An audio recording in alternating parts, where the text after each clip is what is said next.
Primeira questão é uma questão que diz assim, ó. Lá, ele dá uma sugestão que vai ser importante porque vai ajudar muito a você resolver o problema. Ele fala assim, ó, um cubo de gelo de 10 gramas a menos 10 graus Celsius. Então, um cubo de gelo de 10 gramas, massa 10 gramas, a menos 10 graus Celsius, seria a temperatura inicial dele, né? Menos 10 graus Celsius, pronto. É colocado em um lago, cuja temperatura é 15 graus Celsius. Vamos botar assim, temperatura do gelo, temperatura inicial do gelo, temperatura inicial do lago é 15 graus Celsius. 15 graus Celsius. Aí ele fala assim, calcule a variação de entropia do sistema cubo-lago quando o cubo de gelo entra em equilíbrio térmico com o lago. O calor específico do gelo é 2.220 joules por quilograma Kelvin. O calor específico do gelo é 2.220, né? Joules por quilograma Kelvin. Aí ele dá uma sugestão. Ele faz uma pergunta, na verdade. O cubo de gelo afeta a temperatura do lago? Então preste atenção. Primeiro ele quer a variação de entropia do sistema, né? Do sistema lago-gelo. Cubo de gelo lago, né? Ora, a variação de entropia a gente sabe já calcular como sendo a integral de dq sobre t. Não é isso? Só que aí primeiro eu tenho o lago e o gelo. Já são duas coisas separadas. Vou fazer então a variação de entropia primeiro para o gelo, depois para o lago. Certo? O gelo ele vai ter uma variação de entropia, mas além disso ele vai ter mudança de estado, né? Por quê? Porque ele vai entrar em equilíbrio térmico com o lago. Você acha que o que vai acontecer no equilíbrio térmico? O cubo de gelo vai derreter e virar água ou o lago vai congelar e virar gelo? O lago vai virar. Né? Então o que vai acontecer é que esse gelo que estava a menos 10, ele primeiro vai fazer o quê? Aquecer até chegar a zero, depois mudar de estado, virar água e depois aquecer até que temperatura? 15. Porque provavelmente o gelo... Aí você diz, mas professor, o equilíbrio térmico deve acontecer na temperatura intermediária. Mas imagine, é um lago e um cubo de gelo, né? Obviamente que isso não vai alterar a temperatura do lago. Então o equilíbrio térmico vai ser a 15 graus Celsius, certo? É por isso que ele faz essa pergunta. O cubo de gelo afeta a temperatura do lago? Não, é muito pequeno, né? A massa é 10 gramas e um lago. Se fosse uma coisa mais próxima às massas, aí talvez, né? Então vamos lá, eu tenho primeiro o gelo, que vai sofrer 3 processos. Então primeiro, eu vou dizer assim, ó, eu vou calcular, primeiro eu vou fazer isso para o gelo. Aí eu vou calcular a primeira variação de entropia, vou chamar de variação da entropia 1 do gelo. Certo? O que vai acontecer com o gelo? Primeiro ele vai esquentar de menos 10 a 0. Né? Então, que tipo de calor é esse? Se ele vai esquentar de menos 10 a 0? É um calor sensível. Né? Então, e a temperatura se mantém constante ou varia?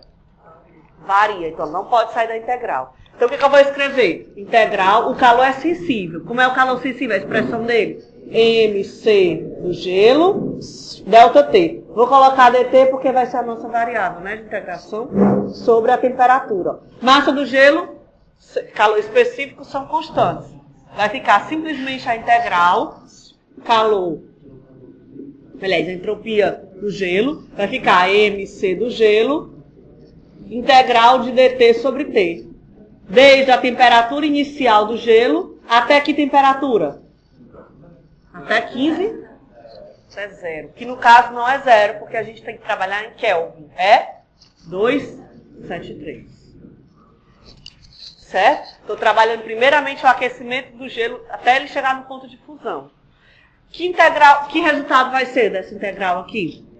Pronto. Então eu vou ficar simplesmente com isso daqui, ó. Massa do gelo dada, depois substitui. C do gelo dado. Vou ficar com o Ln. Quem é a temperatura final? 273. 273. Quem é a temperatura inicial? Menos 10 em Kelvin. Aí você calcula isso daí e vai achar um ΔS1, que deve ser positivo ou negativo? Positivo, né? Isso aqui é maior que 1, ali é positivo, tudo aqui na frente é positivo. Isso, pronto, o gelo esquentou até 0. O que vai acontecer agora com o gelo? Vai derreter, vai virar água, vai mudar de fase. E a temperatura varia na mudança de fase? Não. Então, o ΔS2 para o gelo, preste atenção. ΔS2 para o gelo continua sendo a integral de dq sobre T. Só que isso vai acontecer a temperatura constante. Então, isso vai ficar simplesmente 1 sobre T, integral de dq, que é quem? O próprio calor. Que é sensível ou latente? Latente. Então, vai ser a massa do gelo, calor latente da água, né? Gelo da água, enfim, sobre a temperatura. Que temperatura é essa? Vou botar aqui. 273. Vai ser a temperatura de fusão do gelo. Certo? E agora o que tem que acontecer com o gelo? Aquecer até 15 em Kelvin, né? Então, ΔS3 do gelo, ó. ΔS3 do gelo, integral de dq sobre T. Nesse processo de aquecimento até 15, esse calor é sensível ou latente? Sensível, a temperatura é constante ou variável? Variável. Então, eu vou ter MC, vou tirar logo o MC, certo? Só que agora é água, ó. Não é mais gelo, né? Já derreteu. MC, integral de dt sobre T, desde que temperatura? Quem é a temperatura inicial agora? 0, 273 até... né? Aí você simplesmente vai ficar com MC, LN de 288, 273. Você vai ter aí 3 valores para os 3 processos. Você vai somar e vai guardar, isso vai ser o ΔS do gelo. Só que o sistema, ele fala claramente, calcule a variação de entropia do sistema, e ele ainda bota cubo, lago, né? E aí, o sistema tem um lago também, né? Vamos calcular o que acontece com o lago. Quem foi que cedeu calor para o gelo aquecer de menos 10 a 0? Foi o lago. Então, esse mesminho calor que está aqui, ó, que aqueceu o gelo, é o mesmo que deve ter sido perdido pelo lago, né? Então, para o lago, ó, você vai ter o ΔS1 do lago, que corresponde àquele, né? Vai ser integral de dq sobre T. A temperatura do lago varia nesse primeiro processo? Não. Então, vai ficar simplesmente 1 sobre T, calor específico, MC, aquele que você já calculou, do gelo, delta, T. Que temperatura vai ser essa daqui? Pensa um pouquinho. Que temperatura vai ser aquela em que o lago está trabalhando?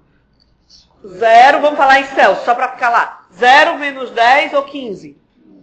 15, porque o lago não vai sofrer mudança de temperatura, 288. Então, aqui vai ser, ó, massa dada, C do gelo dado, sobre 288, que é a temperatura que o lago se encontra. E essa variação de temperatura, quem é? 0. Cuidado, que é um pouco confuso mesmo. O que se refere a isso aqui? Ao calor sensível. O calor sensível de quem? Que o gelo... Exatamente. Foi o calor sensível que o gelo recebeu para aquecer. Foi fornecido por quem? Pelo lago, pela água do lago. Então, é essa mesma variação de temperatura aqui, ó. Né? Porque se não variar a temperatura, não tem calor. Concorda? A temperatura do lago se manteve constante. Mas o calor sensível correspondente para aquecer o gelo corresponde a uma variação de temperatura de 273, 263, 10 graus Celsius. Foi que a temperatura do gelo subiu para poder chegar a 0. Né? Depois, ΔS2, isso vai corresponder a quê? Cadê? Ao calor, tá aqui. Quando o gelo derreteu, ele recebeu energia também para derreter, né? Aliás, a maior quantidade de energia, se você fizer a continha, a maior parcela deve ser essa 2 aqui. Foi fornecido por quem? Pelo lago. Então, isso é igual, né? Ser idêntico. Com exceção porque o valor da temperatura, vamos calcular. ΔS2 para o lago. Vai ser dq sobre T. Correspondendo ao derretimento do gelo. Preste atenção. Enquanto o gelo estiver derretendo, ele está a 0 graus Celsius. Então, o calor é latente. Então, simplesmente aqui é ml, ó. ml sobre T. Que temperatura é essa aqui de baixo? É a do lago. 288.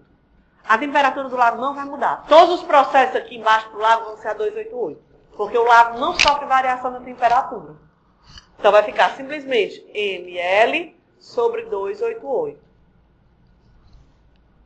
E, finalmente, o gelo chegando a 15 graus. Que agora não é mais gelo, é água, né? A terceira etapa do lago. É quando ele fornece calor para o gelo. Desculpa, agora é água. Para a água aquecer até 15. 288. É o calor sensível, né? Integral de dq sobre T, ó. Calor sensível. MC integral de dt sobre T. Não é isso? Só que aqui, ó, essa temperatura aqui é a temperatura do lago, né? A temperatura do lago é constante. Então você pode, já, se quiser, já tirar logo aqui, fica melhor. Integral de dt, ó. Certo? Aí vamos substituir. MC da água, temperatura da água, do lago, 288, vezes a variação de temperatura. Você tinha a água a 0 e quer que ela chegue até 15. Então, 288 menos 273. Só que tem um pequeno detalhe, certo? A questão dos sinais, presta atenção. Quem recebeu o calor? Foi o gelo ou foi a água? Foi o lago. Foi o gelo. O gelo recebeu o calor. Então, essas entropias aqui todas são positivas. O lago cedeu o calor para o gelo. Então, ele perdeu energia. A entropia dele é negativa, né? Todos esses valores que você achar aqui, ó, tá negativo aqui na frente. Para achar a entropia do sistema, o que você acha que deve fazer? Somar todo mundo, né? Você vai dizer que a variação da entropia do sistema vai ser igual à variação da entropia do gelo mais a variação da entropia do lago. E cada parcela dessa já é a soma das três, né? E aqui também. Certo? Então preste atenção que a gente às vezes não está habituado. Cuidado, porque é um pouco, realmente você pode confundir. É bem fácil confundir. Principalmente nessa segunda parte aqui que se refere ao lago. Né? Porque você pode confundir as temperaturas. Lembre-se que essa temperatura aqui é a temperatura na qual o processo está acontecendo. O lago não sofre mudança de temperatura. Então, para o lago, todos esses T's vão sair dessa integral. Certo? Aí vai ficar simplesmente Q. A integral de daqui é Q. Qual é o primeiro Q? É o calor para o gelo aquecer até 0. O segundo para o gelo derreter, calor latente. E o terceiro para a água aquecer até 15, 288. Certo? A questão 5 fala assim, ó. Uma máquina de Carnot, cuja fonte fria está a 17 graus Celsius, então a temperatura da fonte fria, 17 graus Celsius, tem eficiência de 40%. Eficiência de 40%. Aqui você bota logo o Kelvin, né? Mais seguro. Pronto. Eficiência de 40%. De quanto deve ser elevada a temperatura da fonte quente para que a eficiência aumente para 50%? Então, ele está dizendo assim, ó, você tem uma máquina que opera com eficiência de 40%. Ele só informou a temperatura da fonte fria, que é 17 graus Celsius, 290 Kelvin. Aí ele diz assim, eu quero que a eficiência dessa máquina aumente para 50%. De quanto que eu tenho que aumentar a temperatura da fonte quente? Vamos ver. Vamos lá. Então, ele quer que a eficiência, ó, seja, a nova eficiência, seja 50%. Não é isso? Ele quer saber de quanto que a temperatura da fonte quente tem que ser aumentada. Então, eu preciso saber quanto era a temperatura antiga, para saber quanto que ela aumentou, né? Eu sei que aqui, ó, se eu usar essas duas informações, eu posso dizer que a eficiência de uma máquina de Carnot, vimos hoje de manhã, né? Não deu tempo ainda nem esquecer. É 1 menos TF. Ah, tá. Não deu tempo de decorar, foi? Bonito. Ah, tá. Muda só a palavra, né? Então, dali você pode descobrir quem é a temperatura da fonte quente, né? Ó, você pode dizer aqui, substitui Aí a gente usa 40%, 0,40, igual a 1 menos o TF, ele deu 290 sobre TQ.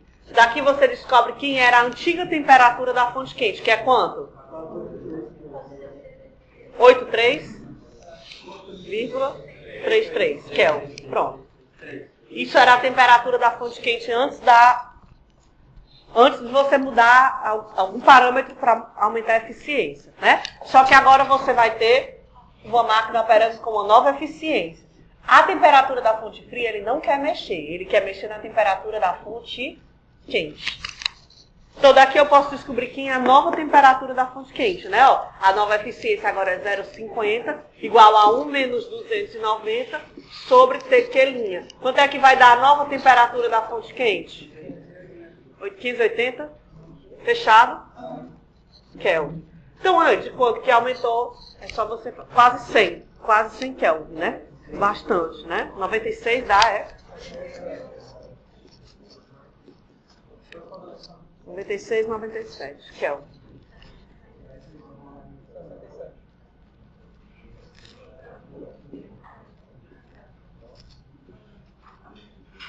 Pronto, a sexta, né? A sexta ela é bem parecida com a oitava, certo? Que são duas questões de ciclo. São essas duas. Diz assim, ó. A figura ao lado mostra o ciclo reversível. Aqui é submetido 1 mol de um gás monoatômico ideal. Então, 1 mol, o gás é monoatômico.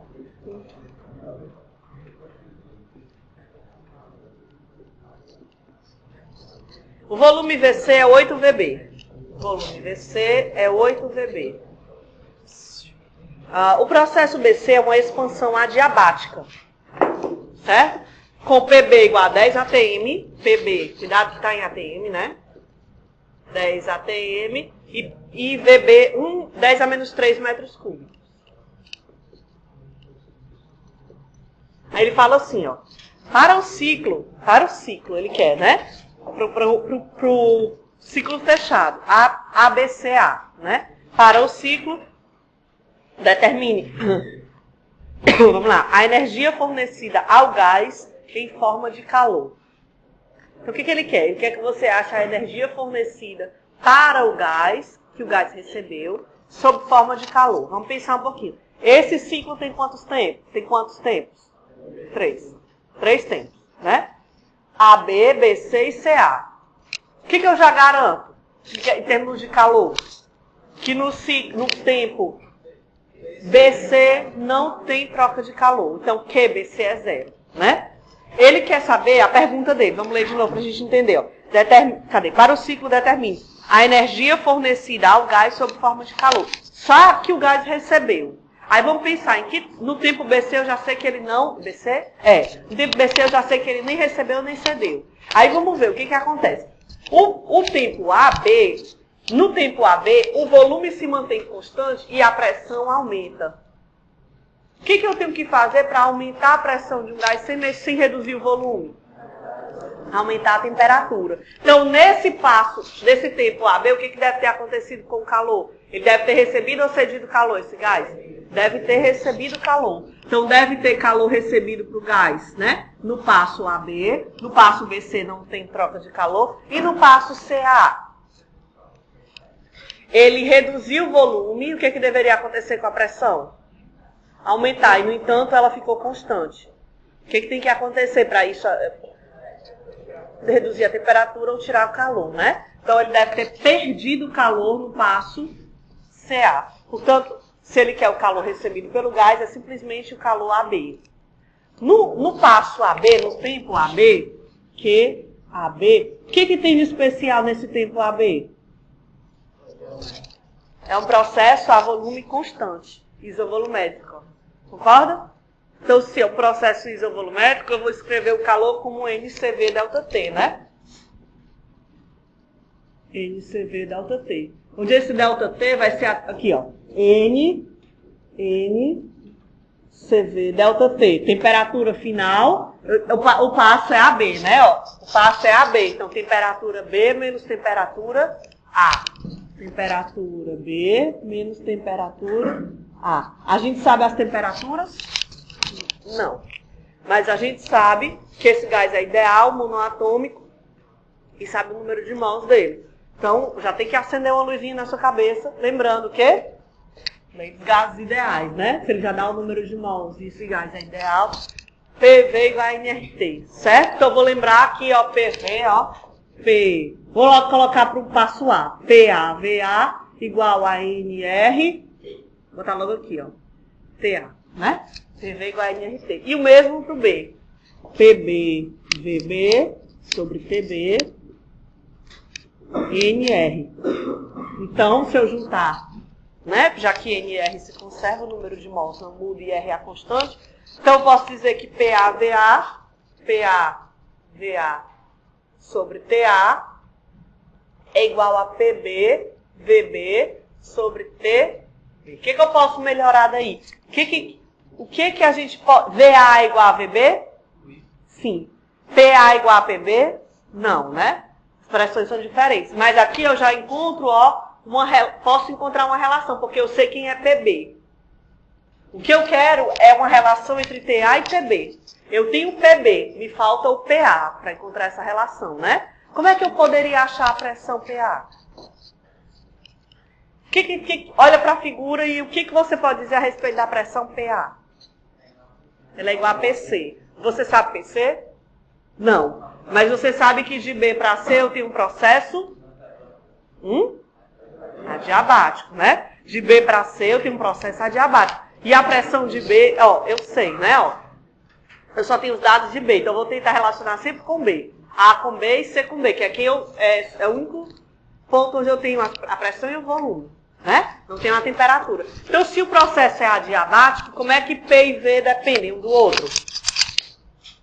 P, vou escrever por B. PB, VB elevado a gama, igual a PC, VC elevado a gama. Quem é esse gama mesmo? CP sobre CV. Se o gás é monoatômico, quem é o CV?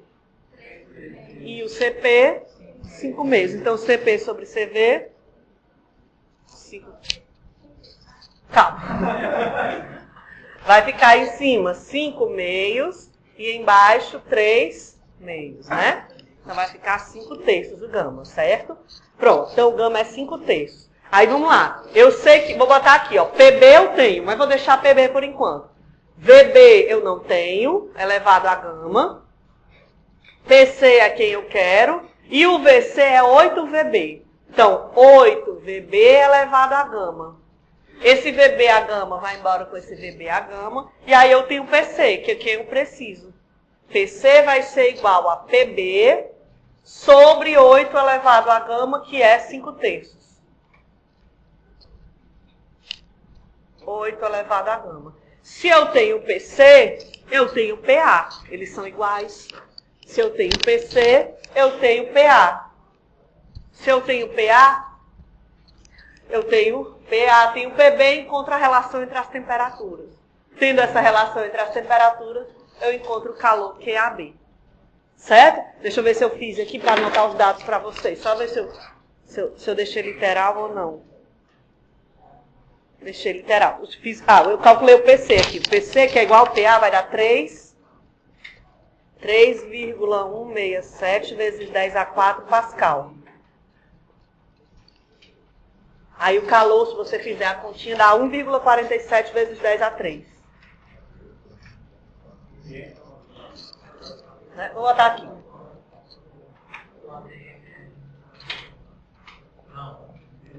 Joule.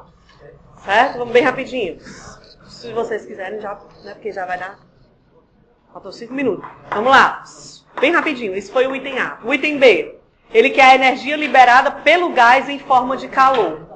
Em que passo, a gente já fez essa análise, vamos tentar agilizar. Em que passo o gás perde energia sob forma de calor? No passo AB não é porque ele ganha. No passo CA. O que tem de especial no passo CA?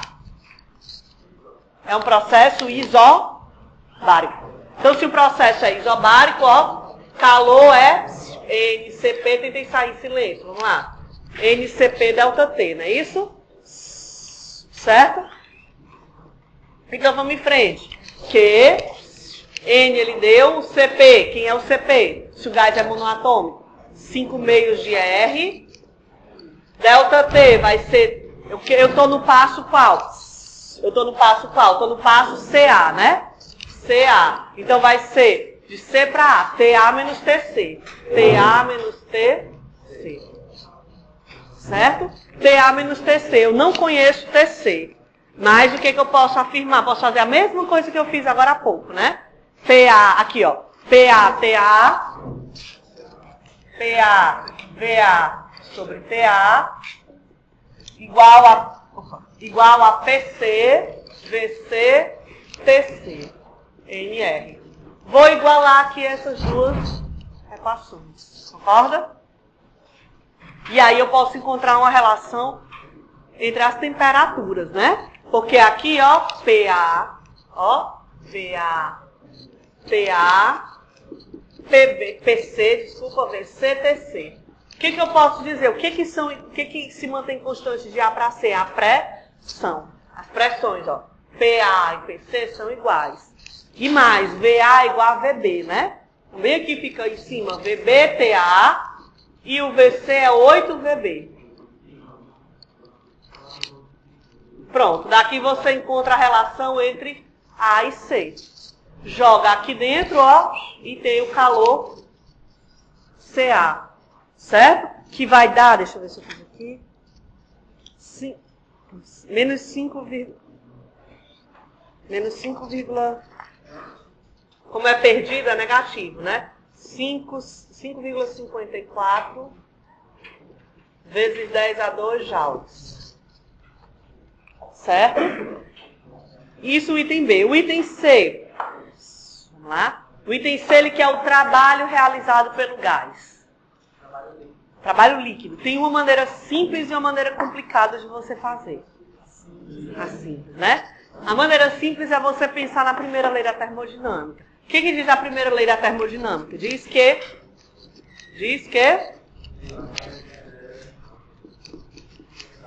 pronto. Se eu quero para o ciclo todo, quem vai ser a variação de energia interna? Zero. Para o ciclo, a variação de energia interna é zero. Então, calor vai ser igual ao trabalho. Trabalho igual a calor. Ora, mas o calor você já calculou anteriormente, né? É só simplesmente somar. Somar entre aspas. Porque vai ser quem? O trabalho vai ser o calor AB, o calor BC, o calor CA. Só que no passo BC, o calor é zero. É adiabático. No passo AB, o calor é positivo. E no passo CA, o calor é negativo, porque o gás perdeu calor. O gás perdeu energia. Cuidado, porque quando você fizer as continhas, é possível, talvez você encontre um módulo. Mas você tem que lembrar, se foi um calor perdido, negativo. Certo? E finalmente o item D, a eficiência do ciclo. Como é que eu calculo a eficiência de um ciclo? A eficiência é o trabalho realizado pelo calor que você recebeu para realizar, né? O trabalho eu calculei aqui no item C e o calor que eu recebi é qual? É o do item A ou do item B? Do item A, que é o AB, né? Que é AB. Aí você faz esse cálculozinho, ó, que dá 62,4%. 62. Esse trabalho aqui, quando você fizer a continha, ele vai dar 918 joules. Aí quando você fizer essa continha, isso vai dar 62,4%. 0,624.